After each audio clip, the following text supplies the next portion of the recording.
నమస్తే, welcome to our channel. ఈరోజు మన స్టూడియోలో ప్రముఖ ఆధ్యాత్మికవేత్త ఆస్ట్రోన్యూమరాలజిస్ట్ శ్రీమతి జయప్రద గారు ఉన్నారు. మేడంతో మాట్లాడేద్దాం. నమస్తే మేడం. నమస్తే అమ్మా. మేడం, ముందుగా ఛానల్ తరపున అలాగే ప్రేక్షకుల తరపున శ్రీ విశ్వవసనామ సంవత్సర శుభాకాంక్షలు మేడం. Thank you. మీకు కూడా, మీకు ప్రేక్షకులందరికీ, చూస్తున్న ప్రతి ఒక్క ప్రేక్షకులకి విశ్వవసనామ సంవత్సర శుభాకాంక్షలు. ఈ సంవత్సరం మీకు అందరికీ ఆయురారోగ్యాలు, అష్టైశ్వర్యాలు, భోగభాగ్యాలు కలగజేయాలని దేవుణ్ణి మనస్ఫూర్తిగా కోరుకుంటూ ఇంకొకసారి మీ అందరికీ నూతన సంవత్సర శుభాకాంక్షలు. శ్రీమాత్రే నమః. మేడం, శ్రీ విశ్వవసనామ సంవత్సరంలో మీనరాశి వారికి ఈ కొత్త సంవత్సరం అంతా కూడా ఆర్థికంగా, ఆరోగ్యంగా, అన్ని విధాలుగా మరి కొత్త సంవత్సరం ఎలా ఉండబోతుంది, ఎలాంటి ఫలితాలు ఉండబోతుంది మీనరాశి వారికి? తప్పకుండా. సో మీన రాశి వాళ్ళు మనం మొదటిగా చూసుకుని నక్షత్రాల వయసు చూసుకుంటే పూర్వభద్ర 4వ పాదము, తర్వాత రేవతి నక్షత్రం 1, 2, 3, 4 పాదాలు, ఉత్తరాభాద్ర నక్షత్రం 1, 2, 3, 4 పాదాలు, ఇవి మీన రాశిలో వస్తాయి. ఈ సంవత్సరం వీళ్ళకి ఆదాయం 5, వ్యయం 5, రాజపూజ 3, అవమానం 1. అంటే ఈ విధంగా వీళ్ళకి కొంచెం ఈ సంవత్సరం మెరుగైన ఫలితాలు కనిపిస్తున్నాయి. అయితే వీళ్ళకి ఈ రాశికి రాశాధిపతి అయిన గురువు మీనరాశిలో చతుర్థ స్థానంలో ఉండి రజతమూర్తిగా సామాన్యమైన ఫలితాలు ఇస్తున్నాడు. రాశిలోనే శనేశ్వరుడు సంచరిస్తూ సువర్ణమూర్తిగా సౌభాగ్యాన్ని అందిస్తున్నాడు. వ్యయస్థానం షష్ఠ స్థానంలో రాహుకేతులిద్దరూ సువర్ణమూర్తులుగా వీళ్ళకి రాణిస్తున్నారు. అంటే శత్రుజయాన్ని కలుగజేస్తున్నాడు. ఇక్కడ వీళ్ళకి గురువు వచ్చేసి చతుర్థ స్థానంలో ఉంటూ గృహయోగాన్ని ఇస్తున్నాడు. అంటే వీళ్ళు ఎవరైనా ఈ మీన రాశి వాళ్ళు ఈ సంవత్సరం ఇల్లు కొనుక్కోవాలి అనుకునే వాళ్ళు, కొనాలి అని ఎప్పటి నుంచో అనుకునే వాళ్ళకి కొనుక్కునే అవకాశం, అసలు కొంటామా కొనవా అనుకునే వాళ్ళకి కొనే అవకాశము ఏంటి, లేదా ఎప్పుడు అసలు కొనాలి అనే ఆలోచన లేని వాళ్ళకి ఆలోచన కలగడము అనేది జరుగుతుంది ఈ సంవత్సరం. అంటే స్థలం కానీ, ఇల్లు కానీ, పొలం కానీ ఏదో ఒకటి యోగం అనేది వీళ్ళకి గృహయోగం అనేది వస్తుంది. అది చతుర్థ స్థానంలో గురువు వీళ్ళకి ఆ యోగాన్ని అందిస్తున్నాడు. జన్మరాశిలో శనేశ్వరుడు ఉంటూ వీళ్ళు చేయలేని పనులు ఏవైతే ఇప్పుడు దాకా చేయలేమో, మా వల్ల కాదనుకుంటారో అవన్నీ వీళ్ళతో చేపిస్తాడు. ఖచ్చితంగా చేస్తారు వీళ్ళు. అంటే ఏంటంటే ఎప్పుడు నిత్యం పూజా పునస్కారం చేసుకునే వాళ్ళని తిప్పుతూ ఉంటాడు శుభ్రంగా. ఎప్పుడు దేవుడు నమస్కారం పెట్టిన వాళ్ళని కూడా తీసుకొచ్చి దేవుడి దగ్గర కట్టిపడేస్తాడు ఆయన. సో వచ్చి దేవుడి దగ్గర పూజ చేసుకోవాలి, దేవుడి దగ్గర దీపం పెట్టాలి, ఇక్కడే జపం చేయాలి, ఇక్కడే పూజ చేయాలని చెప్పి వాళ్ళని కట్టిపడేసే అవకాశం భక్తి భావనలో ఈ సంవత్సరం వీళ్ళకి కలుగుతాయి ఖచ్చితంగా. అంటే ఏంటంటే ఏ పని చేస్తే దానికి రివర్స్ అనమాట. ఇప్పుడు అంటే బాగా పూజలు పునస్కారం చేసే వాళ్ళని తిప్పుతూ ఉంటారు. పూజ పునస్కారంగా మానేసి వాళ్ళకి కంటిన్యూగా ఏదో ఒక వర్క్ ఇస్తూ ఎక్కువ బిజీగా పెట్టి వాళ్ళని ప్రతిరోజు ఇలా వెళ్ళండి, ఎక్కడ చేయండి అని చెప్పి అలా తిప్పడం. ఎప్పుడు బయట తిరిగే బలాదూరులు తిరిగి కనీసం దేవుడు నమస్కారం కానీ, ఇంట్లో వాళ్ళకి సమాధానం చెప్పడం సమయాన్ని కానీ, ఇంట్లో వాళ్ళకి సమయాన్ని కేటాయించలేని వాళ్ళకి కానీ తీసుకొచ్చి ఇంట్లో కూర్చోబెట్టేస్తారు. పరివర్తన చెందిన వాళ్ళగా చూడొచ్చు ఈ సంవత్సరం ఖచ్చితంగా. అంటే పరివర్తన అనేది ఖచ్చితంగా కనిపిస్తుంది. క్రమశిక్షణ కలిగిన వాళ్ళు ఒక డిసిప్లిన్లోకి వచ్చేస్తారు. అంటే మెయిన్ రాశి వాళ్ళు డిసిప్లిన్ లేదా అంటే చక్కగా ఉంది వీళ్ళకి. ఎంత డిసిప్లిన్ ఉందంటే ఎవరేం చెప్పినా నమ్మి చేసేస్తుంటారు, అంత డిసిప్లిన్ వీళ్ళకి. కానీ ఇక్కడ సినిమా కూడా అంటే ఎవరేం చెప్తే అది చేయడానికి కాదు, నీకంటూ ఒక ఆలోచన ఉండాలి, అది నువ్వు డిసైడ్ చేసుకోవాలి, అది నువ్వు మాత్రమే నిర్ణయం తీసుకోవాలి అనే విధానాన్ని తయారు చేస్తారన్నమాట. ఒక విధంగా చెప్పాలంటే ఒక చంటి బిడ్డని ఎలా మనం పెంచితే ఆ విధంగా వాళ్ళు మారుతారో అలా ఇప్పుడు ఈ సంవత్సరం మీన రాశి వాళ్ళందరినీ శనేశ్వరుడు పరిపాలన అనేది అలా ఉంటుంది వీళ్ళకి. ఎంత బాగా పరిపాలిస్తాడో ఆయన వీళ్ళందరినీ అంటే మంచిగా తెలివైన వాళ్ళగా వాళ్ళ తెలివిని చక్కగా సమయస్ఫూర్తిగా వాడే విధంగా చేస్తాడు. అంటే తెలివి లేని వాళ్ళు కాదు, తెలివైన వాళ్ళే సమయస్ఫూర్తిగా ఇది ఇలా వాడండి అని చెప్పి ఆయన చూపిస్తాడు. ఈ విధంగా మీన రాశి వాళ్ళని చూసుకుంటే చాలా బాగుందని చెప్పచ్చు. ఆర్థికపరమైన ఇబ్బందులు అనేది కాస్త కనిపిస్తున్నాయి. కొంచెం గడ్డుకాలం కొంచెం బాగుంటుంది. డబ్బులు బాగా వస్తాయని కాదు కానీ వస్తాయి, సమయానికి ఏదో ఒకటి ఆ టైంకి అందుతాయి. డబ్బులు వస్తాయి రావా అని పొద్దున్నే సాయంత్రం ఆ టెన్షన్ అనేది కొంచెం పడతాం. ఎందుకంటే వ్యయస్థానంలో రాహు ఇక్కడ కదా, ఖచ్చితంగా ఏదో ఒక మానసికమైన క్షోభ అనేది ఉండాలి. ఆ మానసిక క్షోభ అనేది ఇది ఈ రకంగా అనుభవించాల్సిన పరిస్థితి ఉంటుంది. అలాగే అనారోగ్య సమస్యలతో ఎవరైనా బాధపడుతున్నారు, దానివల్ల కాస్తంత బాధ. ఇప్పుడు మనకి ఏదైనా కొత్తగా బాధ వచ్చింది అంటే ఆ బాధ తీర్చాలని భగవంతుని ఏమని ప్రార్థించాలంటే ఆ బాధను ఎలా అనుభవించాలి, ఆ శక్తిని నాకు ఇమ్మని ప్రార్థించాలి. నాకు ఈ బాధను తీసేయని అనకూడదు. ఈ బాధను మనం తీయమని అడిగితే తీస్తాడు ఆయన, పక్క పెడతాడు. నెక్స్ట్ ఇంకొక బాధ మనం అనుభవిస్తున్నారు. మళ్ళీ ఈ బాధ పక్కన పెట్టినందుకు దీనికి ఎంతో కొంత వడ్డీ ఉంటుంది కదా, వడ్డీ వేస్తారు. ఇప్పుడు మనం ఏదైనా అప్పు తీసుకున్నాం అనుకో, అలాగే కదా. సో మనం తర్వాత ఇస్తామంటే సరే అండి, దాన్ని తగ్గ వడ్డీ వేసుకుంటాం. రూపాయి అవ్వచ్చు, 10 రూపాయలు అవ్వచ్చు వడ్డీలు. అలాగే ఈ బాధకు ఒక వడ్డీ ఉంటుందన్నమాట. మళ్ళీ ఆ భరించాల్సింది. ఫైనల్గా ఆ బాధ మనమే అనుభవించాలి. అది ఈ జన్మైనా వచ్చే జన్మైనా అది మన వెనకాలే వస్తుంది. అందుకని ఏంటంటే భగవంతుని ఎప్పుడు కొన్నా దీన్ని ఎదుర్కొనే శక్తిని నాకు ప్రసాదించాలని కోరుకోవాలి తప్ప నాకు ఈ బాధ రాకుండా చేయి స్వామి అని అనకూడదు. ఎందుకంటే అది మనకు వచ్చేది మనకే ఇస్తారు. అది ఎప్పటికైనా అది మనకే దగ్గర రావాలి. అది కొంచెం పెరిగి వస్తుందా తరిగి వస్తుందా అనేది చూసుకోవాలంటే అనుభవించే శక్తి మనకి ఇచ్చేస్తే అనుభవించేస్తాం. అది ఈ విధంగా మీన రాశి వాళ్ళు ఈ సంవత్సరం వాళ్ళ సొంతంగా పొద్దున్నే లేవడం, సూర్య నమస్కారాలు చేసుకోవడం, ఏ పనైనా వాళ్ళకి కావాల్సింది. ఈవెన్ చాలామంది ఏంటంటే భోజనం కూడా వడ్డిస్తుంటారు, అలా వడ్డించుకోకుండా వీళ్ళే వడ్డించుకుని తింటే అన్నీ అనుకూలంగా ఉంటాయి. సో వాళ్ళే కంచం పెట్టుకొని, వాళ్ళే మంచులు పెట్టుకొని, వాళ్ళే వడ్డించుకొని, వాళ్ళ భోజనం వాళ్ళు చేసుకోవడం, వంట వాళ్ళు చేసుకోవడం, ఈ విధంగా చేసుకుంటే చాలా మంచిది. ఏమైనా వంట మనుషులతో వంటలు చేయించుకోవడం, తర్వాత పని మనుషులతో సేవలు చేయించుకోవడం ఉంటే అవి తగ్గించేసేయండి, చేయించుకోకండి, మీరే చేసుకోండి. దానివల్ల మీకు మంచి లాభాలు కనిపిస్తాయి. లేదా ఇవి అలా చేయించుకుంటుంటే ఏదో ఒక ఆర్థికపరమైన నష్టాన్ని మనం ఎదుర్కొంటుంటాం. సో ఆర్థికపరమైన నష్టాన్ని ఎదుర్కొని అప్పుడు బాధపడే కంటే మన పని మనం చేసుకోవడం వల్ల ఒక సంతృప్తి ఉంటుంది. తర్వాత మనం ఒక పని చేస్తున్నాం అని చెప్పి గొప్పగా అనిపిస్తుంది. ఇవి చేసుకోవచ్చు. ఇలా చేసుకుంటూ వెళ్ళాలి మీన రాశి వాళ్ళు.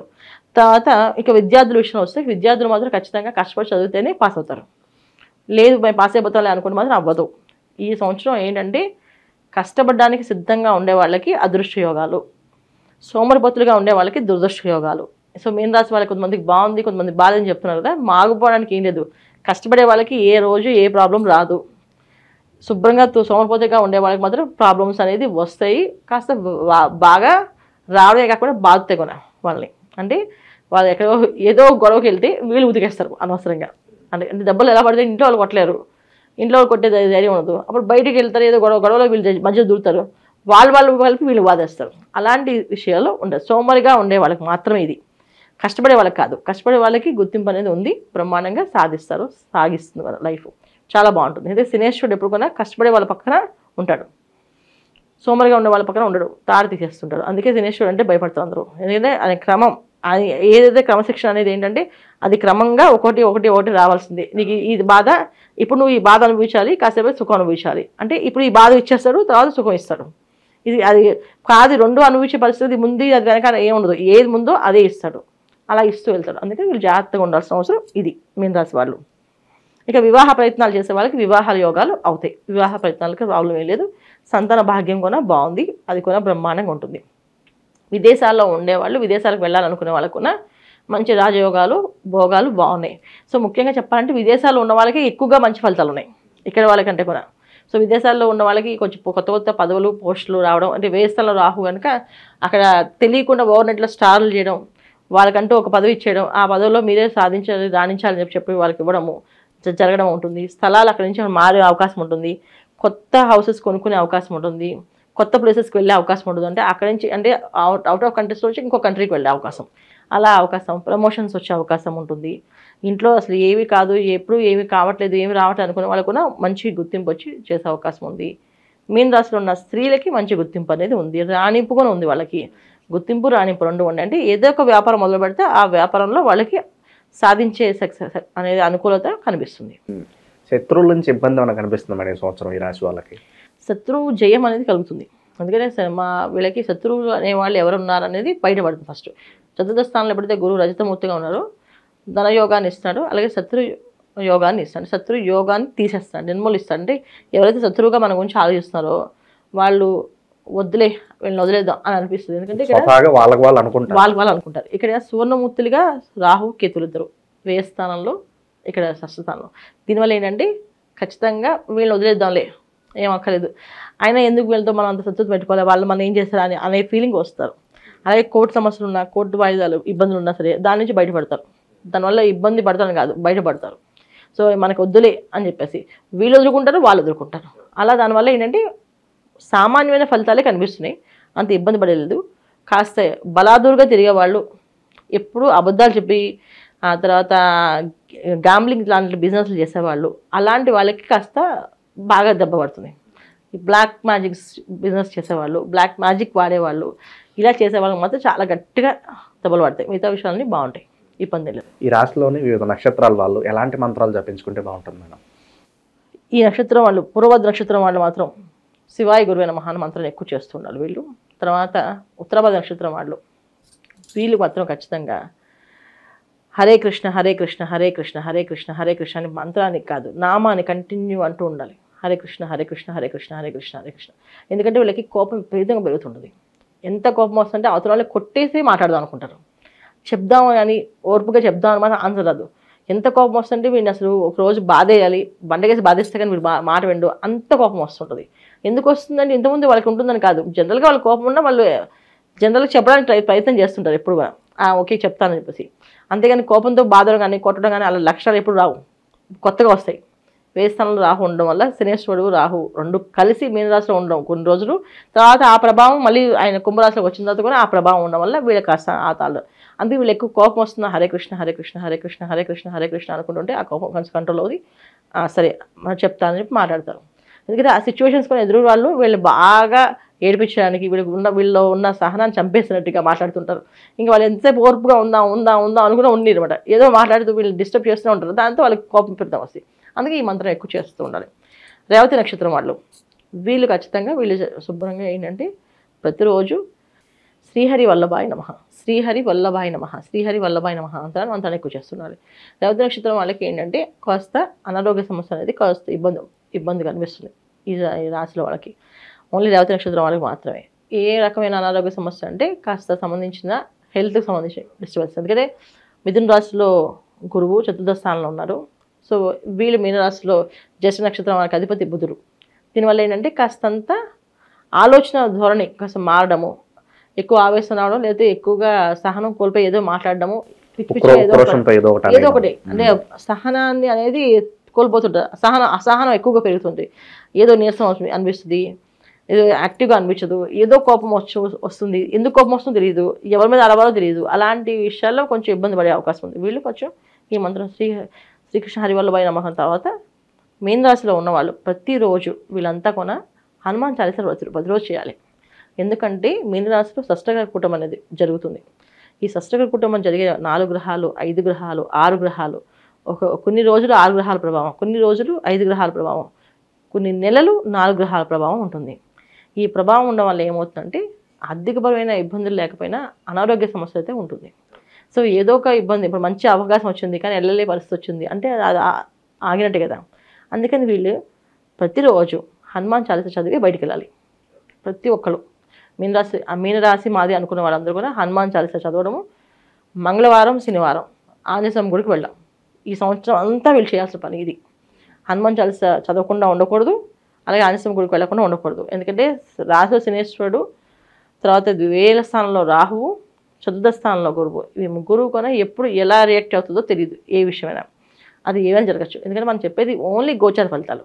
సో జన్మజాతకంలో ఏ దశ నడుస్తుందో అంతర్దశలు ఏమిటో, తర్వాత వాళ్ళ జాతకంలో శనేశ్వరుడు ఏ ప్లేస్లో ఉన్నారో, గురువు ఏ ప్లేస్లో ఉన్నారో, సో గురువు వాళ్ళకి ఆ జాతకానికి ఏమవుతాడో, శనేశ్వరుడు ఏమవుతాడో, రాహు ఏమవుతాడో చూసుకోకపోతే అక్కడ ఏదైనా ప్రమాదకరమైన సిచ్యువేషన్స్ ఉంటే ఈ షష్టగ్రహ కూటమి ఎఫెక్ట్ వీళ్ళ మీద బాగా పనిచేస్తుంది. అందరికీ పనిచేస్తుంది కాదు, వీళ్ళకి బాగా పనిచేస్తుంది. ఏవైతే దశలు బాగలేకపోయినా, జాతకంలో యోగాలు లేకపోయినా, గురువు కానీ శనేశ్వరుడు కానీ పాపస్థానంలో కానీ పాపగ్రహాలుగా పాపత్వాన్ని పొంది ఉన్నారు కానీ వీళ్ళకి ఖచ్చితంగా అలాంటి సిచ్యువేషన్స్ అనుభవించారు కనుక ఏదైనా సరే జాతకం చూపించకపోయినా హనుమాన్ చాలీసా నిత్యం చదవడము, మంగళవారం శనివారం ఆంజనేయ గుడికి వెళ్ళడము, ప్రతిరోజు ఈ ప్రదక్షిణాలు చేస్తూ ఉండడము, కుదిరితే ప్రతిరోజు గుడికి వెళ్ళడము, కుదరని వాళ్ళు ఖచ్చితంగా మంగళవారం శనివారం తప్పకుండా వెళ్ళడము, రోజు మాత్రం హనుమాన్ చాలీసా చదవడం, ఇవి చేస్తున్నారు. ఇది సంవత్సరం అంతా పరిహారం. రెండోది ఏంటి, మౌనంగా ఉండడము, ఎవరితోటి గొడవలు వాదనలు పెట్టుకోకూడదు. వాదన అంటే శని భగవానికి ఇష్టం ఉండదు. ఆయనకి ఇష్టం లేని విషయాలు చాలా ఉంటాయి. దాంట్లో ముఖ్యమైనది ఇష్టం లేనిది ఇది, వాదించడం కానీ, ఎదురు వాళ్ళని ఎక్కువగా నేనే గొప్ప అని చెప్పడం కానీ, అంటే ఏమంటుందండి ఒక రకమైన బిల్డప్ అంటుందా, సో అలాగా మోసేయడం కానీ వాదించడం కానీ, ఈ రెండు నచ్చం. నేనే గొప్పవాడిని, నేను చేయగలను, నా వల్ల కాదనుకుంటున్నావా నువ్వు అనుకుంటే అక్కడ కూడా ఆయన ఒప్పుకోడు అండి. అలాగే ఎంతసేపు అయినా వాదిస్తూ ఉంటే అది కూడా ఒప్పుకోడు. సో రెండూ కూడా ఆయన నచ్చిన పని కనుక మీన రాశి వాళ్ళు ఈ సంవత్సరం అంతా మౌనంగా అవసరమైనంత వరకే మాట్లాడడం, మాటల్ని పొదుపుగా వాడడం చేయడం వల్ల వీళ్ళకి చాలా అదృష్ట యోగాలు కనిపిస్తున్నాయి. సో మీనరాశి వాళ్ళకి ఈ కొత్త సంవత్సరం ఎలాంటి ఫలితాలు ఉంటాయి, ఎలాంటి జాగ్రత్తలు తీసుకోవాలి, మీ మాటలు అద్భుతంగా వివరించారు. ఉగాది శుభాకాంక్షలు మేడం. ధన్యవాదాలు. నమస్తే అమ్మ. ఇంకొకసారి మీకు ప్రేక్షకులందరికీ కూడా ఉగాది శుభాకాంక్షలు.